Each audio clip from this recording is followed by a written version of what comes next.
Hello Facebook, it's Ruth from Pass the Torch.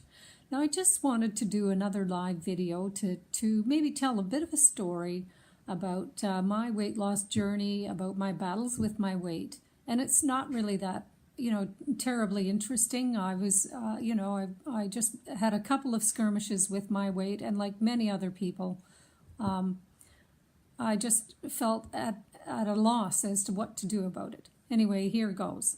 And I've got a lot of champions to thank. So some time ago, I wrote a blog post on my blog that was entitled Breakfast of Champions. And these are the people that helped me through my initial weight loss, my journey through healing cancer, and my current journey through my carnivore diet. So that sort of spells that out. But all my life, I've been very well aware of carrying weight around my middle, because when I was only a slip of a girl at the age of 18, my doctor told me that my back was a little bit dodgy and that if I did keep my weight down, my back should be all right. So that was fine. And then I watched as my mother lost a lot of weight when she was over 50 because the doctor told her to. And I'll tell you what, there was nobody more offended than my mom when the doctor said, Marge, you're a little bit overweight. You need to lose 100 pounds. Anyway, she did, God bless her, but she died of diabetes-related complications. And I often think, had my mother known then what we know now, she may have had a fair few years left in her. So I do miss you, Mom. And I just thank you for the childhood that I had. Thank you and Dad. So anyway, I got to my mid-30s before I had any trouble with my weight whatsoever. I was a skinny child, very skinny, and I love sugar. I could eat sugar. I often went to the sweets bar before I had my main meal. At any community function, all of these lovely women would make all these Nanaimo bars and all these sweets, and I just dig in. There was no stopping me. And I ate like a horse, and I was as skinny as a pole. And I was fine through university, but then I hit my mid-30s, and I was eating a lot of McDonald's and French fries and pizza and just junk food, and I never bothered learning how to cook until I was in my late 30s. So I had a small skirmish with my weight in 1998. Now, my mother died in 1997, and she died of diabetes-related complications, as I've said, and I decided then and there that I would take every step possible to avoid those complications if I could, avoid it. So anyway, I used Fit for Life, and in my mid-30s or late 30s, I lost my weight in 16 weeks. It was all gone. It was fine. And then I lived my life as many people do. I found myself in Queensland. And in 2008, I ran smack into 50. Bang. At high speed. I was probably acting like I was 20 years old. And at the age of 50, I was enjoying wine, enjoying family-sized pizza with my now husband. I was just living life to the full. So, but I suddenly found myself at the age of 50, looking at a belly that was a little bit bigger than I wanted it to be. And so, so I did use Fit for Life again, but it really didn't work. And I was like color me surprised. And anyone who's over 50 will know this. Nothing you do over 50 works as well as what it did in your mid-30s. So take that to the bank, right? Anyway, so I used Fit for Life and calorie restriction, and my weight sort of went up and down and went up and down, but I simply could not keep it off. So I was getting more and more frustrated. I was determined to throw out those fat pants, but I had to wear them, and I even borrowed my husband's pants because I grew out of my fat pants. It was really terrible. Anyway, in 2012, I reckon I hit peak mass. And what did I do? I remember years and years ago, probably 30 years ago, my brother bought a copy of Atkins.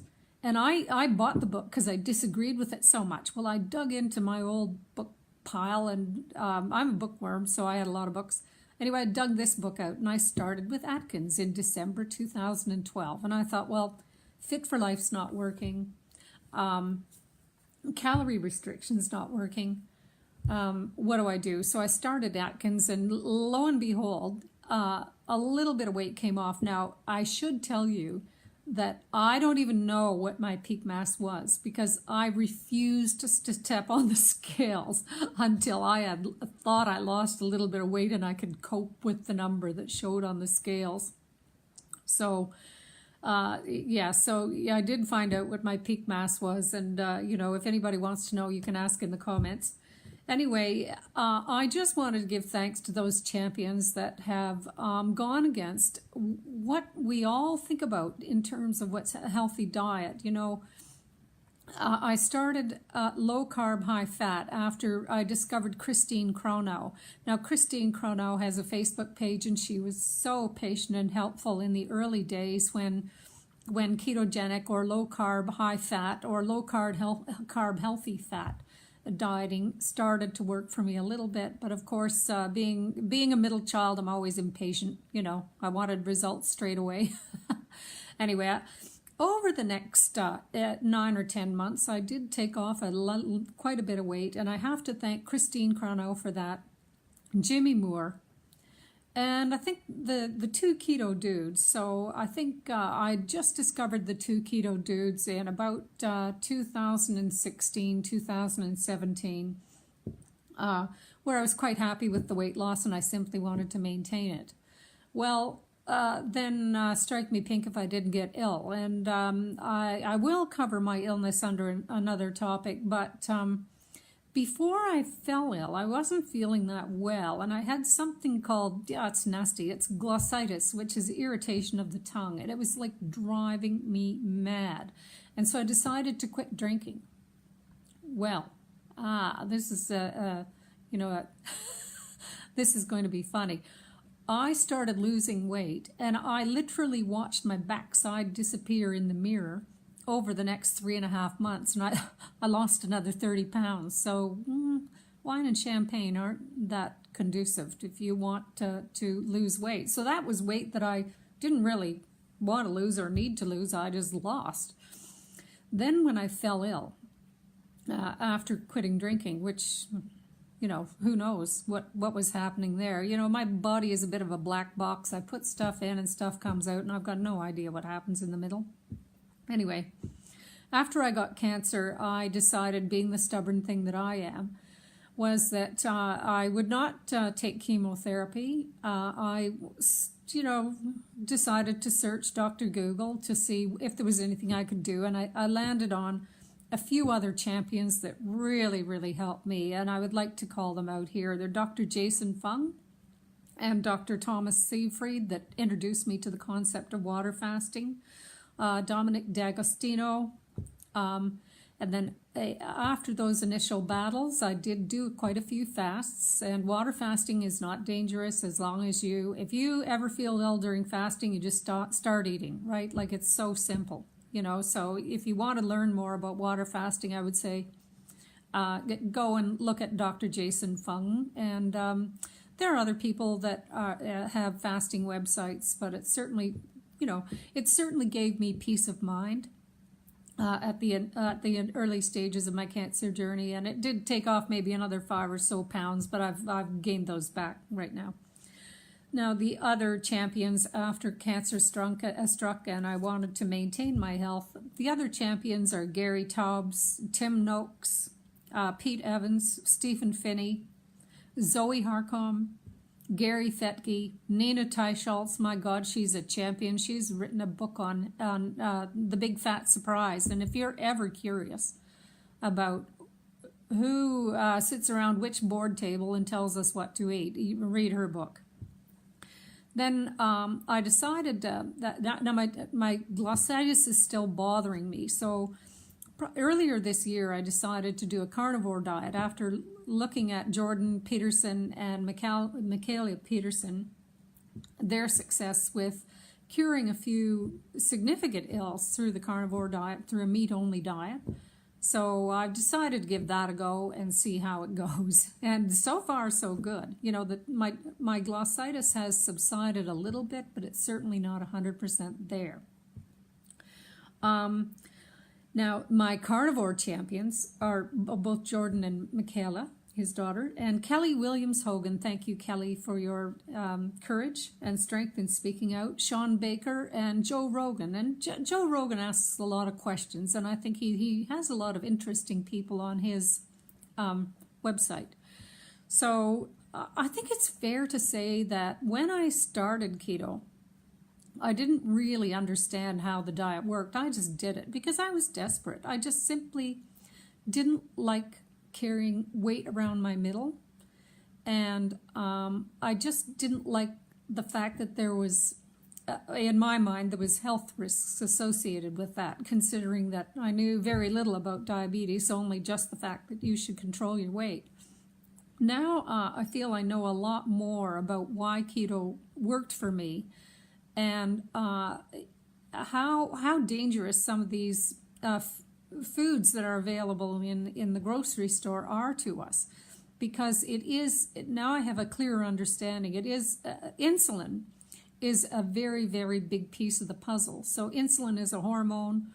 When you eat all those beautiful sugary carbs and bread and to a certain extent rice and potatoes, and your insulin goes up. And when you eat several times a day, your insulin goes up every time you eat. And even protein does cause an insulin response. But the more often you eat, the higher your insulin goes. Now, insulin is like the fat police. Insulin tells your body to store fat. Now, women are especially good at storing fat. And I can tell you that fat is your friend, because it's actually sending you a signal that the insulin cops are at work, and that it's storing fat to save your life, because it's taking the glucose, the blood sugar, out of your blood. So my new understanding of how that all works, well, that's just lucky for me. I chose the right diet, didn't I? So anybody who's watching this, I would say, if you're plagued by excess weight that you don't want to carry around, or, I call my weight my pantry. So my pantry was pretty big. But now women need a bit of a pantry. We're designed that way. So yeah, I'm never ever going to be stick thin like Elle Macpherson. But I'm fairly comfortable the way I am now. I did drop when I went to the Camino, and towards the middle of the walk, I had dropped a little weight. So I was eating every carb in sight. I was eating bread. I was eating chips. I was eating tart de Santiago. Oh boy, yes I was. I was wanting my weight to stabilize, or even put a little body fat on, because I needed that energy to complete the walk. But that's the short history of what my journey was like. And I just encourage people to, if they're concerned about their health, if they're concerned about their weight. And on another issue, I feel that as an aging baby boomer, I've got to do my little bit to look after the national budget, even if Turnbull won't. All right, back up, stop. Yes, because governments are getting us into debt, but a lot of that expense is Medicare expense.